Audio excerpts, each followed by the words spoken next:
What is up, everybody? Escape211 here, and we're on the test server, and we're looking at the new mech here, Scorpius. All right, my computer's running a little slow on this, but overall, this guy is very interesting. He's a legendary heavy mech, so 32 energy, and his stats are actually pretty decent, all right, as far as legendaries go, and at 32 energy, right? He has pretty good HP. His HP is similar to other squishier legendaries, but actually slightly more. So he's very similar to like Redox in terms of his HP or Surge, but he has about 6k more, so a tiny bit more, not a whole lot. His speed is pretty darn good. It's similar to or the same as Gatecrasher, so pretty fast. And then we have all these stats on his ability. Now his ability will feel a lot like Jabs in terms of its optimal range and how it targets and all that kind of stuff. Damage will feel probably similar. It's slightly below, like on paper, a Helix 12, but because it doesn't have any double damage chance or anything like that, it's going to do significantly less damage. It's kind of more support damage. It's not going to kill much on its own, I think, overall. But it's pretty useful. It comes back really fast, and it's targeting. It shows the lock-on here, which is interesting, but it's super fast. It feels a lot like the Orion lock-on for his ability, so for how quick it goes. The interesting thing, too, about his lock-on is that there is no warning, all right? His Java Ray does not alert enemies. There is no targeting type of thing. So it's interesting to add, kind of a surprise ability and one that can come back pretty quickly. All right. Overall, this guy is probably going to be a backliner. I think he actually, depending on what you build with him, he could be something that, like, if you run like the new Helix 16 on it and you got some range with that, and you can get range with his ability as well, and end up going like 100-ish meters, you can, make this feel kind of similar to if you were running a Rocket Mortar 12 build. Obviously, it's not going to be as damaging, but it could be pretty interesting and effective. I think overall there's good potential with this guy. So I took it for a spin with a few different builds, and I'm going to show you a couple of them. So here we go. All right, not a bad map for this one. I will put up my build here. I'm going to be running the Helix one that I already mentioned, just because this one felt like a natural, choice for me at least, if you want to do more of that kind of, I guess I would say, camper build. So I feel bad saying that, but that's really what it's like. So it's going to feel like Rocket Mortars, but it's not quite the same. I do feel like... Okay, I couldn't tell if that guy was going to hit me. And there we go. Okay, I was going to say I used the other jabs. You can see how his ability there, it comes out in a section of 2. It's like 2 sets of 6. So it's like 2 Helix 6s kind of mapped together. They'll go one right after each other. Boom, there we go. You can use it for finishing off like tanks, helping you take out some of their shields, tagging enemies, that kind of stuff. You can see there, like, these are max bots. Quite sure they're max bots. So, like, you'll get a realistic sense of the damage at my max level. However, like you probably saw in my build, I'm not running max implants. I tried not to run max because I think that might be unrealistic for most people, unless you're really hunting for it. And I don't know that the damage makes a massive difference because you're adding, I don't know, like maybe 13 to 15% more, which is nice, but I don't think it's going to make major differences in, like, target killing. I do feel like with this build, I've played with this. I actually played with the Jav 16 too, which feels similar, but obviously cycles slower. This will, like, you can either do, your 2 Helix volleys, because that's really good to get, like, smaller targets, or depending on how you hit the smaller targets, if you hit like side or back damage, you might be able to use one and then your jab ability to take out those smaller targets, your scouts and stuff. But yeah, the tanky guys, you're probably going to have to use both volleys and your ability to make sure that you get them, unless they're already damaged. So you want to pick the right targets for all that. So obviously, in that sense, it's vastly different than Rocket Mortar, right? Rocket Mortars, you can get a single volley, especially nice against those tanks, just because they can't move as fast. But the difference here is that you have a faster cycle time with this, so that you can get in more shots. There's a lot of downtime in between your Rocket Mortar volleys. So Rocket Mortars is more about killing guys and the, having the opportunity to pull them out of cover. Whereas this is more about zoning control to me. Like, if you want to Nice, nice. That brickhouse is very nice. Letting me kill in single volleys.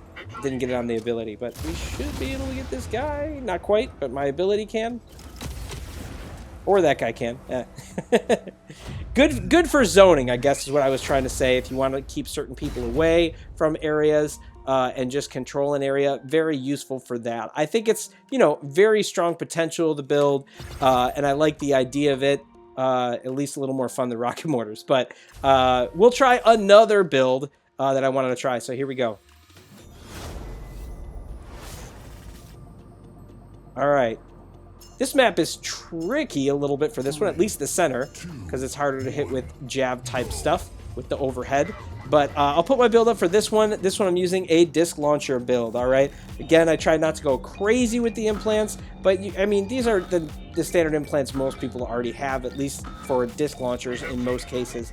But I picked this one because, again, this is a low exposure build, but it's one where you're going to have higher damage potential or output from your main weapon. Oh, nice. Yeah, from this angle, I can actually shoot with those pretty good. I'm going to try to get... I don't know if I should get up there or down here. I think I want to be down here. Yeah, because my jabs will hit there, and then I can sneak from down here. Oh, yeah, I got hit by that. I didn't know if I was going to be in range of that. But the benefit here with disc launchers is... against some endgame mechs. There's a lot of stealth, or at least at endgame you have... Oh gosh, I gotta get out of here. No, he's coming after me. How is it not hitting? Oh, he went up higher. Okay, he must be going after somebody else. I thought he was coming down after me. And then I can get him. Yes? All right, good. The disc launchers really help here because there is surge and eclipse as regulars when you're talking about playing against people. The AI still is not really using eclipse, but they definitely use surge, so it'll come in handy there. And then of course, depending on when you buy this and where you are, you may see shadows. I don't think the AI really uses Tengu, but you'll see that if other players have it if you buy this early, and you're at an earlier stage in like the game or tiers or whatever. But yeah, with the disc launchers, it at least gives you good combat against that because your ability obviously is countered hard by stealth mechs. So you can counter hard back with the disc launchers because those can work really well against surge and eclipse. Those are kind of the strong counter there, so that you kind of mitigate your damage while still keeping a pretty low exposure build. Because like I said, you're a squishier legendary.